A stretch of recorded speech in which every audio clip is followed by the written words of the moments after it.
यहाँ दी गई जानकारी ज्योतिष पर आधारित है तथा केवल सूचना के लिए दी जा रही है।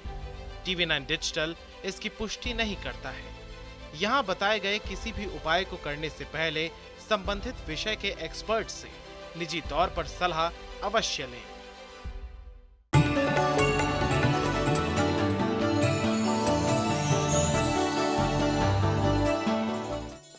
नमस्कार, एस्ट्रो साइंस में आपका बहुत बहुत स्वागत है। मैं हूं आपके साथ कीर्ति अरोड़ा और मेरे साथ है एस्ट्रो साइंटिस्ट गुरुदेव जी वशिष्ठ जी। सर, आपका बहुत बहुत स्वागत है। दादा खुशियां दे, सदा सुखी रखे मन। भोजन में अगर नमक ही ना हो तो बिना नमक का खाना बड़ा ही बेस्वाद लगता है। हमारी सेहत के लिए भी पर्याप्त मात्रा में नमक का सेवन फायदेमंद बताया गया है। इसके अलावा वास्तुशास्त्र में भी नमक के कुछ उपाय बताए गए हैं जो आपके भाग्य को बलवान बना सकते हैं। जी हाँ, वास्तु के जानकारों का मानना है कि नमक सकारात्मक ऊर्जा का संचार करके आपके जीवन में सुख, शांति और समृद्धि की वृद्धि कर सकता है। वहीं नमक को कांच के बर्तन में रखना शुभ माना गया है। इसे धातु के जार में रखना चाहिए या नहीं, ये सब चीजें हम जानेंगे और इसके साथ साथ जानेंगे आपके पूरे दिन का हाल भी। गुरुदेव, सबसे पहले मैं आपसे जानना चाहूंगी कि नमक किस ग्रह से जुड़ा है और धन लाभ के लिए नमक का कौन सा उपाय किया जा सकता है? नमक का मतलब शनि, और ये शनि को ऑलवेज गुस्सा, चिड़चिड़ापन, इगोस्टिक ये माना गया है। और आप देखेंगे कि जो लोग वाकई में नमक बहुत ज़्यादा खाते हैं, एक्स्ट्रा डाल के खाते हैं, उनमें ईगो कहीं ना कहीं होती है और छोटी छोटी बात के ऊपर वो ऐसा रिएक्ट करते हैं कि जैसे वही समझदार है और उनको ही बेस्ट बनना है और उनको ही दिखना है, जिसके कारण एक वो जो समझने समझाने वाला मोड होता है उससे भटक करके ये एक बहस में तब्दील हो जाता है और जिसके कारण उस इंसान की शख्सियत अपने आप गिरती चली जाती है। तो इसीलिए खाने पीने के अंदर ज़्यादा नमक का प्रयोग ये खराब अवस्था पैदा करता है, ठीक है, और ये शनि का कारक होता है, शनि के गुण आने लगते हैं। फिर जो लोग नमक ज़्यादा खाते हैं उनकी त्वचा के ऊपर किसी न किसी तरह की तकलीफ़ें होना, खारिश वगैरह होना, ये सब होने लगता है। और नमक ज़्यादा खाने से ही आँखों की रोशनी, इसके ऊपर भी फ़र्क पड़ता है और बाल भी जल्दी टूटना या सफ़ेद होना, इनके ऊपर भी तकलीफ़ होने लगती है। तो इसीलिए इसका संबंध हमारी सुंदरता से भी है, ठीक है। और नमक हमेशा घर की पश्चिम दिशा के अंदर रखा जाए तो ये ज़्यादा उत्तम होता है, फ़ायदेमंद होता है। लेकिन इस नमक की बोरियां रख करके उसके ऊपर बैठना ये बड़ा खराब होता है, समझे ना। तो घर के अंदर नमक एक लिमिटेड मात्रा के अंदर आप 2, 4, 5, 7 किलो रखते हैं और पैकेटों में बंद रखते हैं तो कोई प्रॉब्लम नहीं है। लेकिन आजकल खुले नमक भी मिलते हैं, तो वो खुले नमक की बोरी ला करके रखना ये परिवार के लिए ज़्यादा शुभ नहीं है, क्योंकि ये विचारों को अंदर टिकने देने की क्षमता को खराब कर देता है। हर वक्त दिमाग भटकता रहता है। तो इसीलिए इसको किसी और डायरेक्शन में ना रख करके सिर्फ पश्चिम दिशा के अंदर ही घर के अंदर रखा जाए, कोई स्टोर रूम वगैरह हो तो वो ज़्यादा उत्तम होता है। वहाँ पर ये धन के लिए बढ़िया है, स्ट्रैटेजी प्लानिंग के लिए बढ़िया है। लेकिन बहुत ज़्यादा खुला ना रखा जाए या किसी और डायरेक्शन में ऐसे में ना रखा जाए जहाँ पर घर वालों का हर वक्त आना जाना है, तो नमक शुभ फल देता है। गुरुदेव, मैं जानना चाहूंगी, अक्सर मैंने ऐसा सुना है कि नमक को कांच के बर्तन में रखा जाना चाहिए, ऐसा क्यों? क्या इसका कुछ प्लानेटरी इफेक्ट होता है? बहुत ज़्यादा। आप देखते हैं कि पुराने समय के अंदर हम स्कूलों में जब जाया करते थे या बाहर भी जाया करते थे, लोग छोले की सब्ज़ी, चने की सब्ज़ी या मटर की वो जो सब्ज़ी बनाते हैं, वो बड़ के पेड़ के पत्ते पर या ढाक के पत्तों के डोने बनाकर या पत्ते बनाकर के सिर्फ उसी पे रख के दिया जाता था। आज भी आप वही चने जो आप कटोरियों में खाते हैं, आप उसको बड़ के पेड़ के पत्ते पर या फिर ढाक के पत्ते उसके ऊपर रख के खाइए। वही सब्जी आप कटोरी में डाल के खाइए और वही उन पत्तों के ऊपर रख के खाइए, आपको ज़मीन आसमान का स्वाद में फ़र्क पता चल जाएगा, है ना। तो धातु या चीज़ों का असर होता है। कांच का मर्तबान, कांच का मर्तबान जो होता है बेटा ये बुध होता है, प्लास्टिक का मर्तबान बुध होता है, और स्टील का जार जो होता है ये फौलाद वो भी बुध होता है। ठीक है, तो स्टील के जार, प्लास्टिक का मर्तबान या कांच का मर्तबान सर्वोत्तम।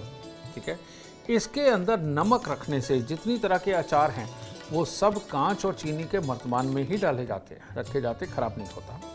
उसकी अपनी तासीर कोई ज़्यादा ना होने के कारण बेटा उसमें पड़ा हुआ नमक की भी दूसरी ऊर्जा को अपने साथ मिलाकर के खराब नहीं करता।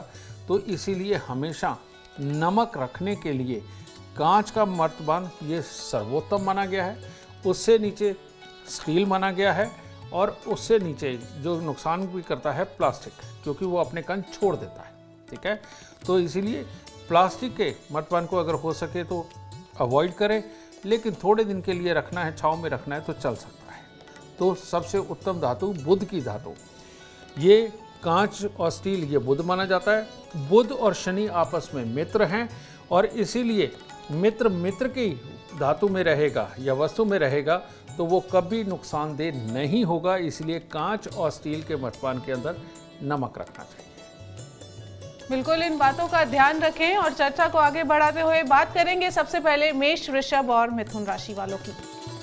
बात करते हैं मेष राशि वाले। मेष राशि वाले आज या तो किसी धार्मिक स्थान पर जाएंगे या गुरुओं का सम्मान करने जाएंगे, उनका आदर मान सत्कार करेंगे, खुशी खुशी घर के माहौल को चलाएंगे, काम को चलाएंगे, लाभ ही लाभ होगा। तो बस परमात्मा को जाकर के धन्यवाद दीजिए, मंदिर दर्शन के बाद दिन की शुरुआत करें। वृषभ राशि वालों को आज जितनी भी योजनाएं बनाएंगे, जितने भी काम की प्लानिंग बना करके चलेंगे, उन सब के अंदर आज आपको लाभ होने वाला है और हर तरह से उत्तम दिन जाने वाला है। आपको भी परमात्मा के दर्शन से ही दिन की शुरुआत करनी चाहिए, और ख़ास तौर पे माता से आशीर्वाद लेकर के दिन की शुरुआत करनी। मिथुन राशि के लोग, मिथुन राशि के वो लोग जो आज पार्टनरशिप में या अपने मित्रों के साथ मिलके या घर वालों के साथ मिलकर के जो भी कार्य करने वाले हैं, उसमें आज आपको पूर्णतः सफलता भी मिलने वाली है और वो आपके लिए अच्छा भी रहेगा। तो आपको भी आज सिर्फ माता पिता का आशीर्वाद और परमात्मा का आशीर्वाद चाहिए, ये लेकर के दिन की शुरुआत करें। गुरुदेव, मैं आपसे अगला सवाल पूछना चाहूंगी। सेहत को बरकरार रखना है तो नमक कैसे फायदेमंद हो सकता है, क्या उपाय किए जा सकते हैं? आप देखिए, हमारे हिंदुस्तान में, पूरी दुनिया में तो नहीं, पूरी दुनिया तो अब हिंदुस्तान से ही सीख रही है स्वाद का मतलब। ठीक है, हिंदुस्तान जहाँ तक जम्बूद्वीप रहा है, समझे, उधर कजाकिस्तान, तजाकिस्तान, अफगानिस्तान से लेकर के और इधर चाइना के अंदर मध्य तक हम चले जाएं, इन लोगों को चटपटे स्वाद का मतलब पता है। हमारे यहाँ नमक प्योर का प्रयोग लगभग नहीं है। ठीक है, अगर है कहीं तो वो मसालों के साथ है। ठीक है, मसालों के साथ जब हम इसके अंदर मिलाते हैं तो मसालों के अंदर हर तरह की औषधि होती है, शनि की भी, मंगल की भी, सूर्य की भी, बुध की भी, बृहस्पति की भी, सारी औषधियाँ मिक्स होती हैं। उनके साथ जब नमक मिक्स करके हम खाते हैं तो चटपटी सब्जी बनती है, वो अच्छा है। नहीं तो और खुशी के माहौल में भी आप देखिए, जैसे गोलगप्पे वगैरह भी बनते हैं, दाल वो क्या दही भल्ले वगैरह भी बनते हैं। तो हमारे यहाँ नमक को खाने के विधान के अंदर एक चीज़ खास जोड़ी गई है कि जहाँ नमक हो वहाँ मीठा साथ में ज़रूर हो या खट्टा साथ में ज़रूर हो। खट्टा यानी कि शुक्र। जब शुक्र और शनि आपस में मिलते हैं तो इसे बोलते उच्च केतु, और उच्च केतु हड्डियों के लिए और जोड़ों के लिए बहुत ही अच्छी औषधि मानी जाती है। ठीक है, जब भी इसकी बनती है, मीठे के साथ थोड़ा मीठा मिला करके उसके अंदर नमक का डालना ये स्वाद को बहुत बेहतर बनाता है। ठीक है, दही भल्ले शायद इसीलिए, या भल्ले पापड़ी वगैरह इसीलिए चलते हैं, तो ये स्वाद को बेहतर बनाता है। लेकिन ये सही मायने में हमारे शरीर के अंदर जितनी हड्डियाँ और जितने जोड़ हैं, इनको टैकल करने वाला होता है शनि, और जितना भी हमारा खून है, रेड सेल्स और वाइट सेल्स, इनको टैकल करने के लिए शुक्र और मंगल होते हैं। ठीक है, तो ये किसी को भी, कोई भी इंसान है, जब भी खट्टा और मीठा मिक्स होगा, नमक साथ में उसके होगा, ये लगभग दुनिया के अंदर सबको पसंद आता है, क्योंकि खून हड्डियों से बचा नहीं जा सकता। ठीक है, तो नमक प्योर खाना, ज़्यादा खाना बहुत खतरनाक है। ठीक है, बहुत ही खतरनाक है। और नमक किसी भी चीज़ में मिला करके खाना, दूसरी वस्तुओं को साथ मिला करके कम खाना बेटा बहुत फायदेमंद है। और मीठा थोड़ा, नमक भी थोड़ा, ये आपस में मिला हुआ किसी भी चीज़ के टेस्ट को भी बढ़ाता है और भाग्य को भी बढ़ाता है, सोचने समझने की शक्ति को बढ़ाता है, याद रखने की शक्ति को बढ़ाता है, धैर्य को बढ़ाता है। लेकिन नमक ज़्यादा खाना ये सारे गुण छीन लेता है, ना तो लंबा सोचने देता है, ना धैर्य से कोई काम करने देता है, सहन शक्ति तो बिल्कुल नहीं देता। तो ऐसी अवस्था में नमक का ज़्यादा खाना आपके लिए खतरनाक होगा। नमक खट्टी मीठी चीज़ में या मीठी चीज़ में मिला करके खाना आपके लिए फायदेमंद होगा। बहुत खूब, चर्चा को आगे बढ़ाएंगे और बात करेंगे कर्क, सिंह और कन्या राशि वालों की। कर्क राशि, कर्क राशि वालों के लिए आज खास सफलता का दिन। किसी भी तरह से कोर्ट कचहरी, कानूनी मामलों, अदालती मामलों के अंदर सफलता का दिन है। और अपनों के साथ मिलकर के जो भी कार्य आप करेंगे उसके अंदर सफलता का दिन है। बस आज आपको कुछ ना कुछ दूध और मिश्री मंदिर में अर्पित करना है, जो दिन की शुभता को और बढ़ाएगा। सिंह राशि, सिंह राशि वालों को विदेशों से कुछ ना कुछ शुभ समाचार मिलना, विदेश के लिए कोई प्लानिंग करना, किसी परिचित व्यक्ति से धन लाभ होना, ये सारा शुभ समय तो है। लेकिन स्वास्थ्य और व्यवहार, बस इसका थोड़ा ध्यान रखें। व्यवहार को शुभ बना करके रखें, क्योंकि गुस्सा आ सकता है और उस गुस्सा आ गया तो स्वास्थ्य पे भी उसका असर आएगा। तो इसीलिए हो सके दूध मिश्री ये मंदिर में अर्पित करें और परमात्मा से कहे आज आपको गुस्सा ना आने दें। कन्या राशि, कन्या राशि वालों को आज सुबह सवेरे थोड़ा सा गुड़ मंदिर में अर्पित करना चाहिए, क्योंकि आपका आज का दिन शुभ है, इससे और शुभ हो जाएगा। हर तरह से कार्य क्षेत्र में शेष फल मिलेंगे। आप जिस चीज़ पे भी मेहनत करेंगे उसी में आपको आज उत्तम फलों की प्राप्ति है। गुरुदेव, मैं आपसे पूछना चाहूंगी, गृह क्लेश को दूर करने के लिए नमक का कौन सा उपाय किया जा सकता है? बहुत अच्छी बात है बेटा। घर के अंदर गृह क्लेश का एक मेजर कारण है, कई कारणों में से एक कारण वो होता है कि ना झुकना, अपनी बात को ही ऊपर रखना और घमंड में आना और किसी की भी बात का बहुत जल्दी बुरा मान जाना और नहीं मैं जो बोलूँगा वही सच होगा, ये वाली जो आदतें, ये जितनी आदतें हैं ये शनि प्रधान लोगों में होती है, जिनका केतु खराब हो गया होता है। ठीक है, तो ऐसी अवस्था के अंदर बेटा इनके पास से नमक को वाकई में धीरे धीरे करके दूर करना बहुत ज़रूरी होता है। कहने का मतलब ये ज़्यादा नमक ना खाएं। लेकिन अब आप कहेंगे कि नहीं ये आदतें भी हैं और नमक भी वो ज़्यादा नहीं खाते, तो ऐसी अवस्था में आप ये लगा लीजिए कि जैसे कुदरत की ही नज़र इस इंसान को लगी हुई है। क्योंकि जब हमें नज़र लगती है तो बड़े अटपटे हमारा स्वभाव हो जाता है, विचार हो जाते हैं। ये चीज़ तो आपने अक्सर देखी होगी। तो ऐसी अवस्था में आप ये मान सकते हैं कि कुदरत की ही नज़र लगी हुई है। तो ऐसी अवस्था में उपाय भी नज़र करें, यानी कि ऐसे इंसान के ऊपर से सर से लेके पाँव तक नमक भरी मुट्ठी को इसके सर से पाँव तक 7 बार उतार करके अगर आप 43 दिन लगातार वाश बेसिन के अंदर ही बहा देते हैं टूटी खोल के, तो ये बहुत ही उत्तम काम करेगा और इंसान के अंदर धैर्य, सब्र, प्यार की भावना, अपनापन ये सब कुछ जगाने लगेगा और घर से कलेश कोसों दूर हो जाएगा। गुरुदेव, आपने कुदरत के नज़र की बात की, जो लोगों की नज़र लगती है उसके लिए भी यही उपाय किए जा सकते हैं? नहीं, वहाँ पर ये नज़र कई प्रकार की होती है। मैं आपको बता देता हूँ नज़र के बारे में भी। एक लोग जो जेलस वश नज़र लगाते हैं, जिनको जेलसी हो जाती है ना, किसी के सुंदर दिखने पे, किसी की तरक्की करने पे, किसी के कोई ख़ास अचीव करने पे, ये जो जेलस वाली नज़र होती है ये होती है बेटा मंगल की नज़र। ये मंगल प्रबल वाला लगाता है जिसका मंगल खराब होता है।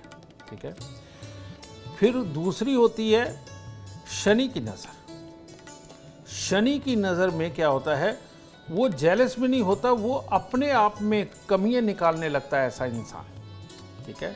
और अपने में इतनी कमी निकाल के सामने वाले की तरफ देखता है, वहां लगती है शनि की नज़र, ठीक है।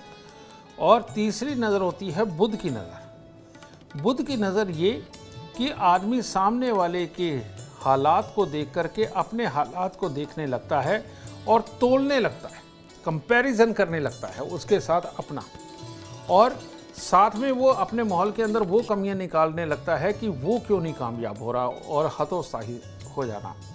ये होती है बुध की नज़र, ठीक है। ये 3 तरह की होती है। इसीलिए जब मंगल की नज़र उतारनी हो तो लाल मिर्चों का उपाय किया जाता है, अपने सर से 7 बार उतार के उनको आग के अंदर चलाया जाता है, 3 दिन किया जाता है। और जब शनि की नज़र लगती है तो आप देखते हैं कि एक काला धागा लेके सर से लेके पांव तक नाप के उसको 7 बार दोहरा कर लिया जाता है, और उसके बाद छोटा करके उसको तेल के अंदर डिप करके किली पे टांग के आग लगाई जाती है। जब तक वो टिप टिप करके गिर रहा है, समझिए ना, तब तक नज़र उतर रही है, यानी अभी नज़र है। और जब एक साथ वो जल के निकल जाए, समझ लो इंसान की नज़र खत्म हो गई। ये शनि की नज़र उतारने का तरीका है। और बुध की नज़र के लिए हम फिटकरी लेते हैं और सर से लेके पांव तक 7 बार बार के उसको तवे पे डाल देते हैं, और कहते हैं कि उसके पिघलने के बाद एक शक्ल बन जाती है, और जिसने नज़र लगाई होती है उसकी शक्ल बनती है। अब ये सत्य तो मैं इतना नहीं जानता, लेकिन हाँ होती है। और उसके बाद में उसको पीस के उसको पानी में बहा दिया जाता है, ठीक है। तो ये 3 प्रकार की नज़र होती है, बुध की, शनि की और मंगल की। और इसका तरीका लगभग हमारे यहाँ घर घर में व्याप्त है, सबको पता है। बिल्कुल, गुरुदेव के बताए उपाय उम्मीद करते हैं आपकी बुरी नजर को हमेशा हमेशा के लिए दूर कर देंगे। चर्चा को आगे बढ़ाएंगे और बात करेंगे तुला, वृश्चिक और धनु राशि वालों की। तुला राशि वालों को अगर आज के दिन कोई नए संबंध स्थापित करने हैं, किसी से दोस्ती करनी है, किसी नए रिश्ते को जोड़ना है, उनके लिए बहुत ही उत्तम दिन है। और नॉर्मल कार्य के ऊपर तो सफलता का दिन है ही। थोड़ी सी कपूर की टिक्की मंदिर में अर्पित करें। वृश्चिक राशि वालों को आज सबका सुख और सहयोग मिलने वाला है। अगर विरोधियों को परास्त करना है, उसके लिए भी दिन, आज का दिन उत्तम है। और हर तरह से आज आपका स्वास्थ्य और काम हर तरह से उत्तम रहने वाला है। बस माँ दुर्गा को कुछ फूल अर्पित करें और कन्या पूजन करके दिन की शुरुआत करें। धनु राशि वालों के लिए आज का दिन काफ़ी उत्तम है। बहुत आसानी से हर कार्य को करना, बच्चों का परीक्षा प्रतियोगिता में कामयाब होना, और किसी भी काम के अंदर जो आपने सोचा उस तरह के परिणाम निकलने का दिन है। बस आज थोड़ा सा गुड़ और सौंफ मंदिर में अर्पित करें, दिन और शुभ होगा। गुरुदेव, मैं आपसे जानना चाहूंगी, नमक 2 तरीके का, एक आयोडीन वाला जो आज कम अमूमन हम खाते हैं, और एक काला नमक, वो कहते हैं कि बहुत अच्छा है। दोनों में डिफरेंस क्या है और दोनों में से बेटर कौन सा है ग्रहों की दृष्टि से? बेटा, आयोडीन हमें सिर्फ नमक से नहीं और बहुत सारी चीज़ों से मिलता है। और आयोडीन जितना हमें लेना चाहिए उससे ज़्यादा मात्रा में लोग खा जाते हैं, तो उसके कारण कमियां भी पैदा होती हैं। तो इसीलिए ये आयोडीन युक्त ऐड में तो आता है, बहुत अच्छा है, लेकिन ये ज़्यादा अच्छा नमक नहीं है, और ये इंसान के अंदर कमियों को ज़्यादा पैदा कर देता है। काला नमक, समझे, ब्लैक सॉल्ट, ये जो होता है, ये नमक सही मायने में असली नमक की कैटेगरी में होता है। दूसरा होता है रॉक सॉल्ट, जो कि आप देसी नमक जिसे बोल देते हैं, जो व्रत में भी आप खाते हैं। ये नमक ज़्यादा अच्छे होते हैं। इन काले नमक की खासियत क्या है कि जिसको भी पेट के अंदर गर्मी पड़ती है और मुंह में छाले रहते हैं, थोड़ी सी मिर्ची या खट्टापन जैसे ही लेते हैं या गर्म चाय लेते हैं तो वो छालों के ऊपर लगते हैं। ये जितनी गर्मी पड़ने वाली प्रॉब्लमें हैं, यानी कि मंगल खराब की जितनी प्रॉब्लमें हैं, जिसे कहते हैं पित्त प्रवृत्ति, जिसको भी पित्त प्रवृत्ति होती है, वो काला नमक अगर इस्तेमाल करता है, शिकंजी बना करके पिए, खाने पीने में काला नमक खाए, सैलड के ऊपर डाल के खाए, ये उसकी पित्त प्रवृत्ति खत्म होती चली जाती है। काले नमक की ये खासियत है। तो वात, पित्त और कफ तीनों को बैलेंस करना ही तो खाने पीने का साधन होना चाहिए, और ये अगर बैलेंस हो गए, इंसान स्वस्थ है। तो इसीलिए पित्त प्रवृत्ति वालों को काला नमक अमृतमय है और वो अच्छा रहता है। जो स्वस्थ लोग हैं उन लोगों को सेंधा नमक, रॉक सॉल्ट ये लेना चाहिए, ठीक है। और पित्त प्रवृत्ति नहीं है तो नॉर्मल तौर पे वो नमक आपको बहुत ही स्वास्थ्यवर्धक रहता है। वो हड्डियों को खोरने का काम नहीं करता, हड्डियों को कमज़ोर करने का काम नहीं करता। लेकिन ये जो आयोडीन युक्त बाज़ार में नमक मिलता है, ये ज़्यादा मात्रा में अगर हम लेने लग जाए तो इसका सीधा इम्पैक्ट हमारी हड्डियों पे आता है। यही कारण है कि ये नमक खाते जा रहे हैं, घुटने बदलवाते जा रहे हैं, ये नमक खाते जा रहे हैं, टांगों में और पाँव में दर्द करवाते जा रहे हैं, ठीक है। और जो जितना ज़्यादा खाएगा वो उतना ही ज़्यादा इस दर्द को झेलेगा। तो इसीलिए काला नमक और सेंधा नमक अपने घर में इस्तेमाल करते रहो और सदा स्वस्थ रहो। और एस्ट्रो साइंस के बताए उपाय आप जरूर करो और खुश रहो। अब चर्चा को आगे बढ़ाएंगे और बात करेंगे मकर, कुंभ और मीन राशि वालों की। मकर राशि, मकर राशि वालों को आज गाय के घी का दीपक मंदिर में जलाना चाहिए, क्योंकि स्वास्थ्य, गुस्सा, बेमतलब का आलस्य ये आज छाने वाला है। इसीलिए नहा धोकर के मंदिर जाएं, गाय के घी का दीपक जलाएं और वहाँ से ऊर्जा लेकर के आएं और परमात्मा को कह के आएं कि मैं अपने सारे काम संपूर्ण करके आऊँगा, तब दिन शुभ होगा। कुंभ राशि, कुंभ राशि के लोग अगर आज सुबह सवेरे ही कुछ खोए की मिठाई बांट देते हैं तो उनके लिए हर तरह से दिन शुभ होने वाला है। हर तरह की सफलता प्राप्त होगी, स्वास्थ्य भी उत्तम रहेगा और शुभ फलों की प्रधानता के साथ शाम को घर लौटे। मीन राशि, मीन राशि वालों के लिए स्वास्थ्य के लिए भी आज का दिन अच्छा नहीं है और काम के अंदर उतार चढ़ाव की स्थिति भी है। तो इसीलिए थोड़ा सा दूध, थोड़ा सा शहद मंदिर में अर्पित करें और परमात्मा का आशीर्वाद लें। गुरुदेव, मैं जानना चाहूंगी, नमक का दान शुभ होता है या किसी के हाथ में नमक रख दिया जाए वो कितना शुभ होता है? नमक का दान ऐसा कोई विधान नहीं है और किसी के हाथ पे नमक रखना इसे शुभ क्यों नहीं माना जाता। कहते सौभाग्य चला जाता है, लेकिन कई बार ऐसा होता है कि दुर्भाग्य चला जाता है और सामने लेने वाले का सौभाग्य चला जाता है, ठीक है। क्योंकि ये शनि है, जब एक सर पर 7 बार नमक उतारने से आपकी मुसीबत उतर सकती है तो बेटा लेने वाले के ऊपर चढ़ भी तो सकती है ना। हम जब नज़र उतारते हैं तो उसे पानी में बहा देते हैं, वॉश बेसिन में बहा देते हैं, नाली में बहा देते हैं। तो लेकिन वही जब हमारी ऊर्जा, नेगेटिव ऊर्जा, अब एक स्वस्थ, अच्छा, खुशहाल इंसान अगर रोज़ किसी न किसी को नमक दान देगा, रेगुलर ही करेगा ये, ठीक है, तो बेटा उसकी सोचने, समझने, प्लान बनाने की और डिप्लोमेटिक जो उसकी सोच है ये खत्म हो जाएगी। वो उसके कामकाज के अंदर नुकसान का कारण बनेगी, ठीक है। लेकिन अगर कोई बीमार इंसान, ईगोइस्टिक इंसान जो पूरी तरह से समझता नहीं है, अगर वो रोज़ नमक का दान करने लगेगा तो ऐसे में वो तो स्वस्थ हो जाएगा, लेकिन जिसको दान देगा उसका मामला खराब हो सकता है। तो इसीलिए नमक का दान लेना और देना मना किया गया। ज़रूरत के वक्त में थोड़ा सा किसी से ले आना, कभी कभार ले आना, तो वो देने वाले पे भी भारी नहीं है, लेने वाले पे भी भारी नहीं है। लेकिन रेगुलर करना, और वैसे भी आज तक कभी नमक का किसी भी ज्योतिष ने या आम संस्कारों में कहीं पर भी ये दान नहीं बनाया गया। कारण ये कि ये बड़ा खतरनाक है, देना भी और लेना भी, तो इसीलिए सोच समझ के करना चाहिए। बिल्कुल, उम्मीद करते हैं आपको आज का एपिसोड अच्छा लगा हो और गुरुदेव की बताई बातें आपके काम बना दे। और अगर आप भी जीवन में सफलता चाहते हैं, अपार धन और लाभ चाहते हैं, तो गुरुदेव के बताए उपाय जरूर करें। उम्मीद करते हैं आपको आज का विषय पसंद आया होगा। कल आपके सामने लेकर आएंगे एक और विषय जो आपकी कॉम्प्लिकेटेड लाइफ को बना देगा आसान और खुशियों से भरपूर। अगर आप हमारे गुरुदेव से मिलना चाहते हैं या उनसे पर्सनली बात करना चाहते हैं तो हमें कॉल करें। हमारा नंबर है 9999990522। आप भी सुख, समृद्धि और खुशहाली चाहते हैं और चाहते हैं कि आपके दुखों का अंत हो जाए, इसके लिए एस्ट्रो साइंस ऐप डाउनलोड करना ना भूलें। फिलहाल समय हो गया है आपसे इजाजत लेने का। आप बने रहें हमारे साथ और हमारे एस्ट्रो साइंटिस्ट गुरुदेव GD वशिष्ठ जी के साथ देखना ना भूलें एस्ट्रो साइंस, रोजाना सुबह 8 बजे। नमस्कार।